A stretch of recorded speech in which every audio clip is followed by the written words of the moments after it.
This week on Quality Digest Live, retraining U.S. energy workers. Plus, 8 reasons why your medical device design controls might be failing.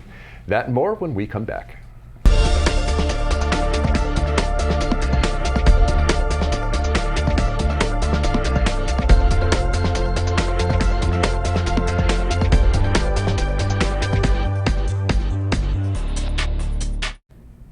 Welcome back to Quality Digest Live for July 8th, 2016.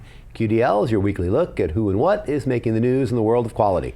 I'm Mike Richmond, publisher of Quality Digest. And I'm Quality Digest Editor-in-Chief, Dirk Ducharme. And just a reminder, if you want to chat with us anytime during the show, click the Chat to Us link underneath the player page. That'll open up a little window, and you can chat to us and comment on any story or leave rude remarks, whatever you want to do. Okay, ask us questions. We answer anything. Sure.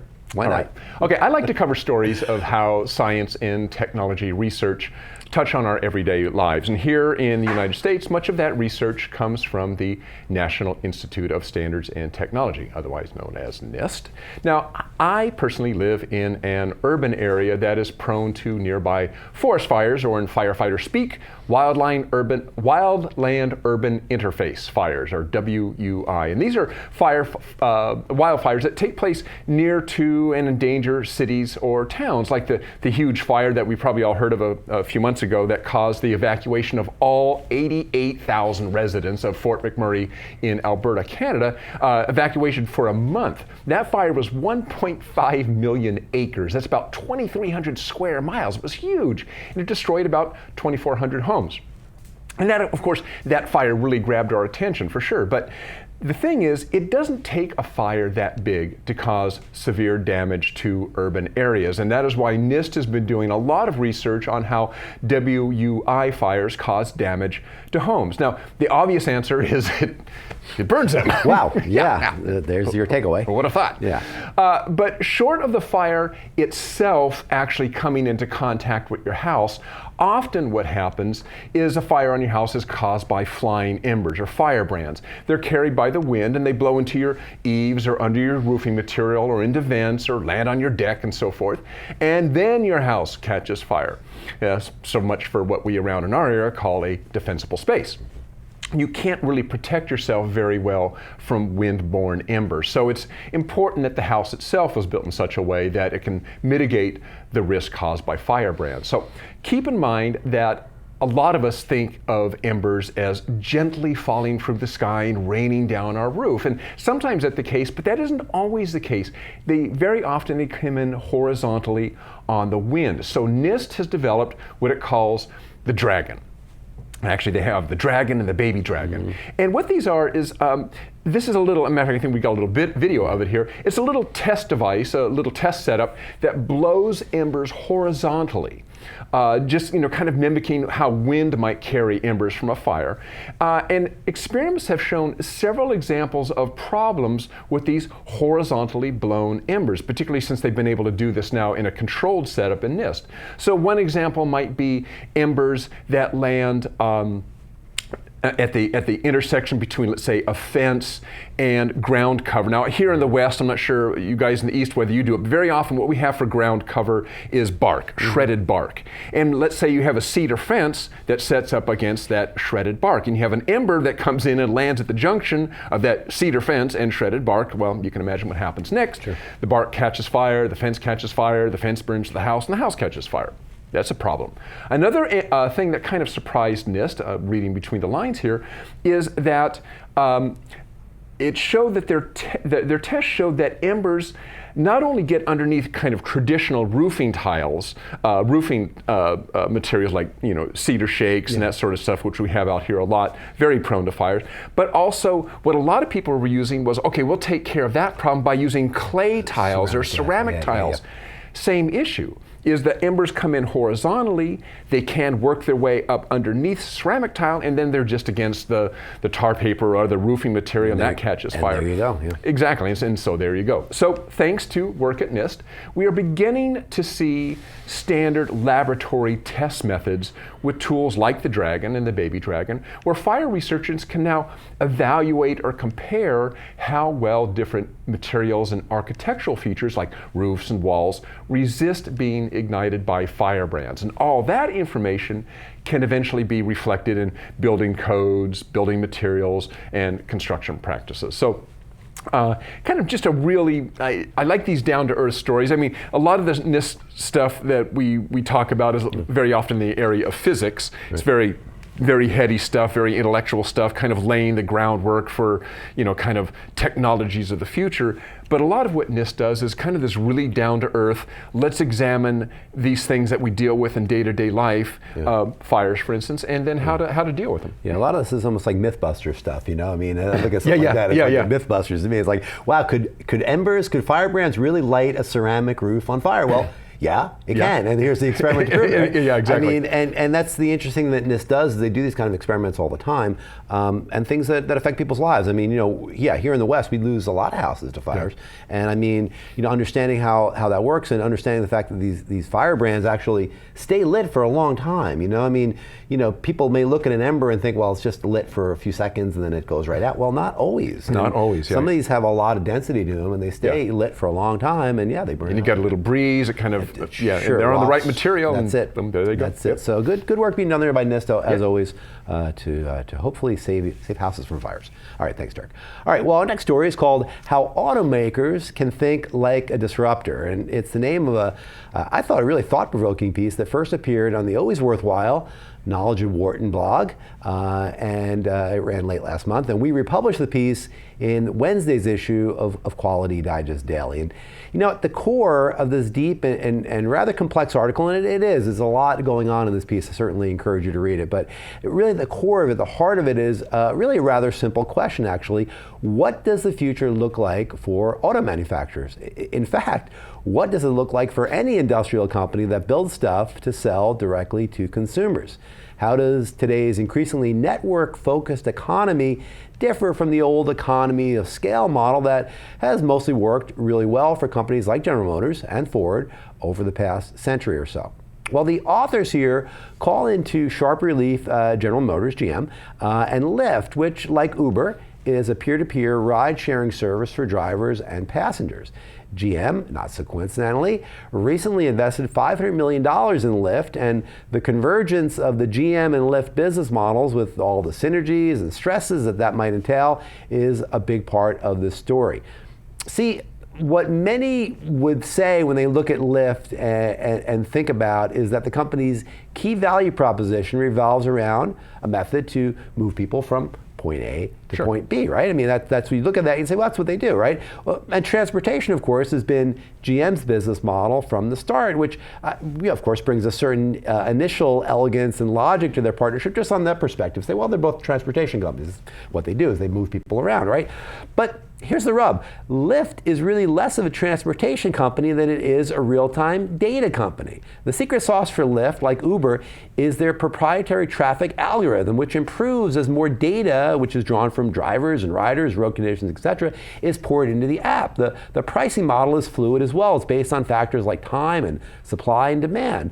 This networked model with low costs, little physical inventory, and no ownership of the deliverable is very much a pull system, to use lean terminology. So think about that. I mean, yeah, it's a transportation company, but they're using data, they're using all these models in their algorithm to allow it to be very much a pull system for the consumer, right? The one who's going to use it. They're the people that they're selling to, that they're trying to make their money from. Well, so compare the Lyft network-based value proposition to the economies of scale offered by a company like GM.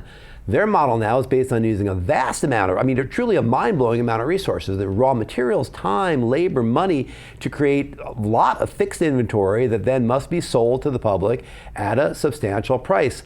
As a system, it's push all the way, right? I mean, it's very much pull versus push that they're setting up here as a dichotomy between these two companies. So as we begin to look at this, GM's decision to make a big bet on Lyft starts to make a lot more sense. Top management understands that their model is one that is slowly but surely going away. I mean, the great auto brands of yesterday, the Cadillacs, the BMWs, the Porsches, they're losing cachet. They really are. They're losing cachet. They're losing brand value. And speaking of top management, they're really the key to this kind of transformation, necessary transformation that GM and legacy manufacturing companies like them are undergoing. In fact, the Knowledge of Wharton team concludes that the biggest challenge to transformative organizations today is not how to understand and implement new technologies, but rather to overcome the limiting mental models of their leaders. I mean, the takeaway is that leaders heading up legacy companies that wish to be disruptive, and everybody today wants to be disruptive, Sure. right? They must take a long, hard look from the ground up at the assumptions that are underpinning their company's business models, which are truly belief systems. They're belief systems first and foremost. Leaders must first understand those beliefs, then challenge them, then discover alternatives, and then test those alternatives. The cycle may require repeated iterations until the new breakthrough idea is ready for rollout, and it still may fail. I mean, failure is really the price of admission for companies that want to dominate emerging value streams in the service-centric, pull-based, increasingly networked business world of tomorrow. And that's what the story is all about. The story is all about the idea that yes, there's a sea change at work here. Companies that have built their brands, built their business on this, again, this push-based economy of scale model are in all likelihood going to have to, if not go away altogether, change significantly. They're going to partner with companies like Lyft to do that. That's a kind of a shortcut to doing it. But right. If you want to do it more organically within your organization, the leaders have to just change the way they're thinking about it. They can't say, well, more is better, and push it to your customers. You've got to find a way to pull and have ideas and models that work from that perspective too. I think it's pretty hard to do, though. I mean, I think sometimes there's kind of the hint in there that leaders don't know how to think innovatively or think, kind of think outside the box, so to speak. Mm-hmm. But I think that may be not always the case. I mean, you have the problem of continuing to produce a product or a service or whatever that is making your company money at the time. You can't just leave that and all of a sudden say, well, let's go in a different direction. Even if you're aware that, look, there's some other markets that we can tap, there's a different way we can look at what we're doing. We're not a automaker, we're a mobility company. Sure. That's all well and good, but you still got to make cars right now because that's where you're making your money. That's where you're making your money. And so I think a lot of times people say, well, leaders are short-sighted or they're not innovative or whatever. I think a lot of times they're just looking at the bottom line and going, I'd love to change gears, but where's the money going to come from, and are we going to shift resources from here to there while we do this? Yeah. I think that does happen sometimes. I think sometimes there are leaders that say we want to be doing this, we know we have to go in this direction, but we can't for whatever reason. That's not what we're talking about. We're talking about as leaders, I think, here, and there are a lot of them still who say, well, this is what we've always done. This is what we do. This is what we do. We're not going to change our DNA because that's who we are. It's what we do. And those leaders are the ones that have to look at themselves in the mirror and say, well, thinking outside the box doesn't mean, looking just outside those walls and being in a slightly bigger box. I mean, it means blowing up the entire thing. It means getting out of a box. It might mean thinking outside of a circle or a hexagon. I don't know. I mean, I mean, whatever the shape is. But sometimes you have to reach past just what you do and look at it. I mean, and yeah, I think that's why the Lyft GM thing is so interesting. I think that's why the Knowledge of Wharton folks pointed this one out, because it's a really interesting example of a legacy organization who's done it this way for a lot of decades, looking at a very different thing, a very different way of addressing what they think their customers may want and making a significant investment in it. Yeah. But again, it wasn't made here. It wasn't made within GM. GM looked outside to do that. And maybe that's the model that we're going to be seeing going forward, is that because leaders maybe are a little bit hidebound to their models, they may have to go outside and bring in a third party and make a partnership with a company like Lyft.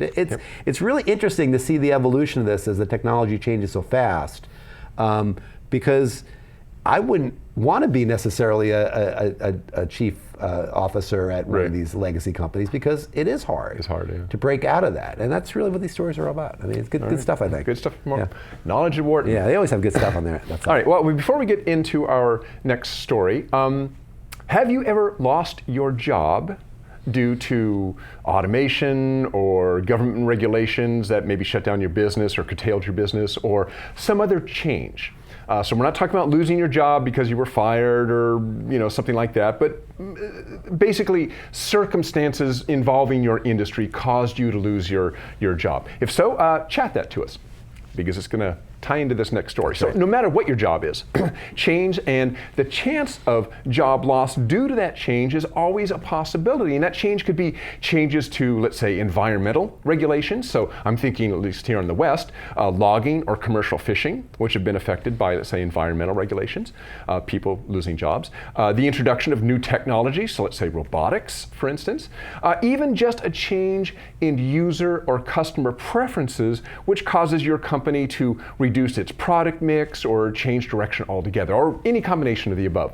Regardless of the cause of the change, somebody is almost inevitably going to lose their job. So, on the one hand, we could just kind of, shake our heads and kind of grimace and say, well, yeah, in the short term, that's just the cost of progress, kind of the argument of the good for the many. Mm-hmm. Or we could look for ways to mitigate that job loss that comes about as a result of a particular change, keeping the human cost in mind even as we move forward with that change. So in the article, Coal to Solar, Retraining the Energy Workforce, the authors describe research being done by the Michigan Technological University and Oregon State University to help coal workers find high-quality employment in the rapidly expanding solar photovoltaic industry, which we'll call the PV industry, since I can't seem to say photovoltaic. That word very well. The idea put forth in this research is to match the skills of coal workers with the available skills needed in another industry, which is the PV industry, and ideally at the same wages as much as possible. So according to researchers, the growth of solar-related employment could absorb the layoffs in the coal industry in the next 15 years. Now, the coal industry is reducing for a lot of reasons. Part of it is regulation. Part of it is people's interest in getting away from fossil fuel generated energy to renewable energy, that sort of thing. You got a lot of coal-fired plants, which are shutting down because they've reached their end of life. You also have a lot of coal workers that are going into retirement. So the industry is getting smaller as it is, but this is leaving a lot of the younger people with, okay, I'm a coal worker and my job's going away, what do I do? So this is what they're trying to address. The researchers also say that their results show that a relatively minor investment in retraining would allow the vast majority of those remaining coal workers to switch to PV-related positions, even in the event of the complete elimination of the coal industry. And what attracted me to this story is that it seems to put forth a model of how an industry, let's say two industries in this case, coal and PV, can accept responsibility for mitigating the effects of change on workers due to changes in the industry. And really, you could apply this to any industry. We could say, well, could you have applied it to the logging industry in the Pacific Northwest, or heavy manufacturing in the Rust Belt, or fisheries, again, out here on the West Coast, fossil fuel extraction, and so forth, all of which have seen a reduction in workforce for a whole variety of reasons. But it raises a couple questions, I think. One, does this idea even make sense? Is it the responsibility of anybody to mitigate the effects of progress? Or do you do, just like I said at the top, just kind of say, man, it's hard knocks and it sucks if you're that person, but that's always been the nature of progress, is, that we don't have buggy whip manufacturers anymore, right? I mean, exactly. It's just the way it works. And if the idea does make sense, who pays for it? Yeah. Who's going to do this? Yeah, and that to me is the key takeaway, is whose responsibility is it? I mean, to me, it's the responsibility of everybody. It takes a village, to change an industry. I mean, first and foremost, it's the person, him or herself. I mean, if you're in this industry, I think it's incumbent upon you to be able to see far enough in the future to say, hey, this industry of mine is likely going away or changing to the point where I'm not going to be as employable or be able to make as much money. So I need to get some other skills. But then, I think local educational institutions, community colleges need to have programs to reach out to those people, and industry needs to do it too. And industry, both the industry that's maybe shutting down or changing, and the industries that want to welcome these people need to, establish some subsidies or some sort of incentives for people to do that and help them make those transitions. Well, it's funny, you actually mentioned two of them that the authors mentioned. the authors, and it's not in this article, you have to link from this article out and try to download. It took me a little bit to find it, the article that was based on, but in the original research, the authors kind of put forth five ideas. I think it was four ideas. All of them have kind of their pros and cons. One is, like you said, as an employee, you see the writing on the wall and you say, okay, I'm gonna start paying for myself to get retrained. Well, that's great if you've got the time and the money to do that. A lot of particularly lower paid workers, and it might work for management type, lower paid workers, that may not be an option, right?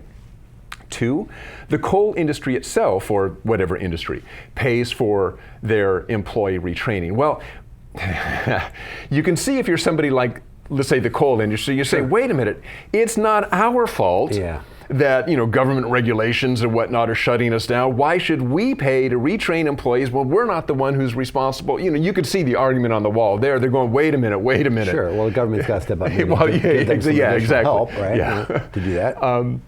And then the other two are basically government level, either at the state or at the federal level, to set aside funds for training, for migrating people from industries that are obviously being impacted by whatever, and to set up training resources, either at the state level or federal level funding, to provide training to get them into another industry. And of course, then the taxpayers are going to go, well, wait a minute, why? I mean, none of them is ideal, but the authors actually on particularly industry paying for it and the state and government paying for it actually say, wait a minute, if you look at what's going on in these industries, and sometimes the subsidies that are going, particularly the coal industry, let's say, is like, wait a minute, suppose the government slowly shifted the subsidies from subsidizing the coal industry to subsidizing the training. There's no net loss for the government, and all you're really doing is shifting where that money is going from this pot to that pot,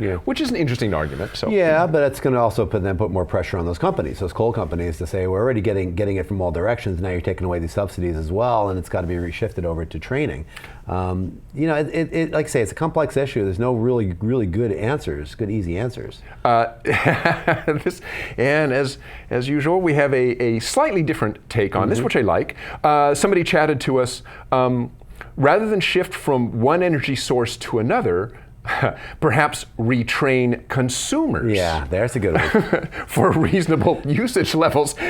We always kind of want somebody else to do the work for us, right? These guys just need to do their thing different when we need to be using less energy. See, that's interesting. Maybe then the energy company in that area can offer some sort of subsidy to the customer to say, hey, if you cut your usage, half the money will go back to you and half of it will go to this fund. There you go. There you go. I mean, there's ways of getting around all those things, but I mean, that's an excellent point. Involving the customer, the consumer who's using the product that is affected is a really valuable thing. No, as well. I mean, in fact, you could apply that anywhere. The lumber industry, really badly hit out here many years ago. Really badly hit. Well, okay. Well, if you're using less paper and you're not being responsible for your own, usage of trees in your own life. Well, then some of that money could be diverted toward retraining which is a great. I think that actually is done. I think to a certain extent in some industries, and it's really valuable. I think to help control those job losses. Good stuff there. And keep chatting to us. We can circle back and cover anything on the show. Oh, just a real quick one. Another person chatted in. Incentives become corporate welfare. Yeah, there's that argument too. It's going to be a degree of gray. You're not going to have a totally free capitalist state or a total socialist state. You're going to have some level of assistance. It's just the way it is. Sorry, folks. All right, our next story. But keep chatting to us because we love answering those questions. Our next story is called 8 Reasons Why Your Design Controls and Risk Management Processes Fail, and it was written by John Spear of the Greenlight Guru, which is a blog that we link out to frequently, and it appeared in Tuesday's issue of Quality Digest Daily. Well, design control addresses how medical device manufacturers specifically develop and manufacture their products. And it's a highly prescriptive, all-encompassing quality system, really, and the FDA likes it that way. I think you can say pretty clearly the FDA likes it that way. Design controls are also really elements that touch very much on risk management, right? I mean, design and risk management, understanding that, planning, all that kind of goes together. Well, there are some ways that this sector, the medical device sector, really is no different from others. But others, of course, don't have to deal with the FDA. Right. I mean, let's put it bluntly. I mean, ISO auditors, for instance, don't often show up with badges and can't haul you off to jail if you do something wrong. But so the medical device industry, the pharma industry, the food industry, those that are serving the customer, food and drugs, really need to be a little more careful than others. But in other ways, it's typical manufacturing sector, and I mean, their ideas in terms of how to organize their system, their planning, their risk management is valuable for any of us to consider. Well, medical device is also a competitive industry. It's got pricing sensitivity, it's got tight production timelines. So it's got ideas things that need to be controlled very carefully in design and risk management as well, processes. And all that stuff must be very well pristine, really. It must be almost perfect because, again, you have the FDA right behind you all the time, and if you're not doing that exactly right, well, you're under some threat of being shut down or worse by the FDA. It's not always pristine. Design control problems are the single biggest reason why organizations in the medical device industry receive the dreaded FDA Form 483 observation, which we've heard about before, we've read about, which highlights any problems that are found during an inspection. An inspection finds a problem, they're going to issue a Form 483 observation that often precedes an actual official warning letter. So I mean, this is serious. If you're going down this road, you have some serious problems that are, again, potentially going to shut down your company or worse for you personally. And I mean, the idea here is that if these design control issues, these risk management issues are causing you to have these 483 observations, well, you need to look at that and you need to say, well, what are we doing wrong? What are we doing wrong in our process to make it that we're not passing our inspections, we're having these problems. So John Spear talks about that here. He talks about 8 issues, again, that cause these problems. And I want to show them to you now because I think they're really interesting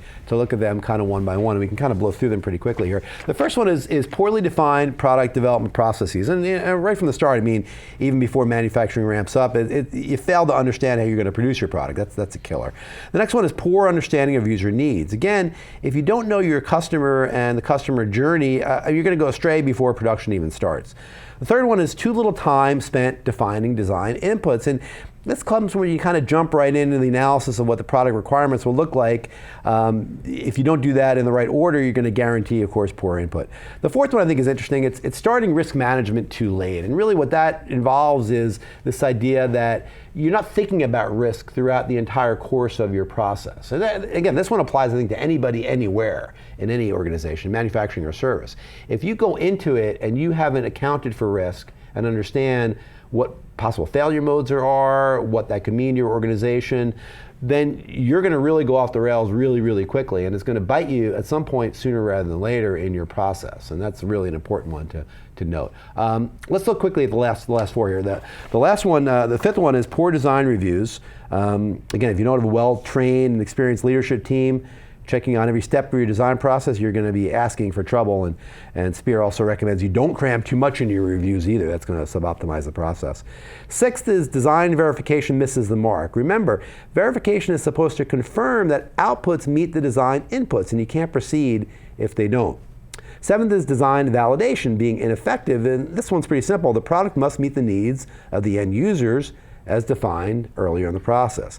And finally, poor design change practices. And it's inevitable that changes are going to occur during design and production, but these must be accurately captured and documented if you're going to proceed forward. And the overarching theme here, I think, for all of this really is this idea that planning is missing. Planning and risk management. Understanding of planning and understanding of risk management is missing in this whole piece of this thing. And it really stems from leaders failing, I think, to understand and think through what it takes to actually bring a medical device product to market. I mean, and you want to do that in a safe, efficient, and profitable manner. If you don't do that, if you don't have your design controls in place, if you don't plan properly, if you don't understand risk management, and that's a lot, but again, you have the FDA underpinning all this. If you don't do that properly, you can't go to market. I mean, you can try to go to market, but you're going to fail and you're going to have problems. Well, I think one of the most important things he pointed out there, I think he said it explicitly, or at least hinted at it very strongly, is that risk management starts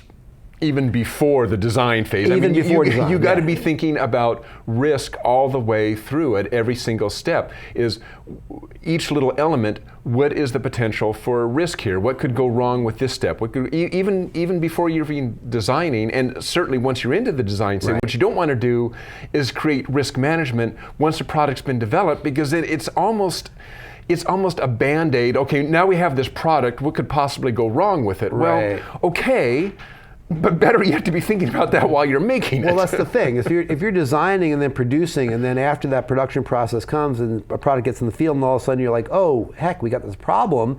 Let's go back and redesign and reproduce. Right. That's going to lose you. Well, first of all, you could be in trouble, subject to being in trouble. But other than that, I mean, it's going to cost you months, if not a year or more, in the medical device field. I mean, and you could be out of business just from that. So, I mean, yeah, risk management needs to be the first piece of the puzzle you put in place before you even begin to think about what your company is. What could go wrong with what we're thinking about putting out there in the field, and then consult with the FDA as well and make sure that what you're doing is appropriate. So, yep. Good stuff. Good stuff. It's interesting stuff. No doubt about it. Greenlight Guru, check that out. That's a really good website, by the way. A lot of good content about compliance issues on Greenlight Guru. All right. Well, it's time for Tweet of the Week. Mm-hmm. And I can't wait. Yeah. This one comes from Hannah Hassa Kelchner, and the tweet is: male binge eating. You are what eats you. What eats at you makes you. It drives you. Wait a minute. This I had to think about. Now this when they're saying binge eating, I had to go to the website that they're referring to. It's kind of a men's issues website, right? Okay. Binge eating. The way I look at this is and I don't think this is just a male thing. I think it's a human thing.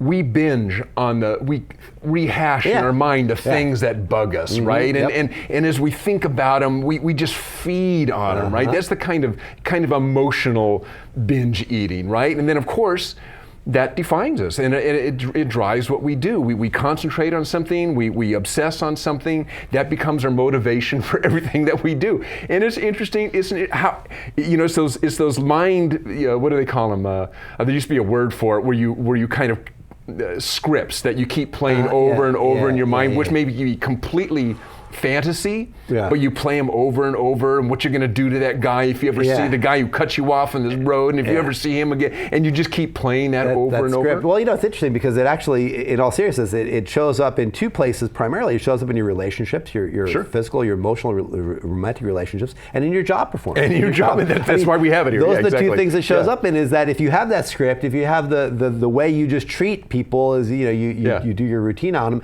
and you keep on doing it the same way, that's the definition of insanity, right? You're going to keep on getting the same results. So that's a really good one.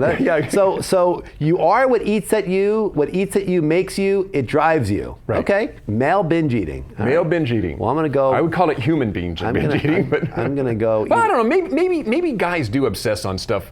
Those kind of issues more than women. I agree with that. I think it's male and female. All right. Well, thank you, Dirk. Thank you for the tweet of the week there. Thank you all for joining us again for this week's Quality Digest Live. We'll be coming at you next Monday with another big week of QDD, and we'll be back here on Friday Friday the 15th, a week from today, with another episode of QDL. So you guys all have a great weekend. We'll see you then. So long. Bye.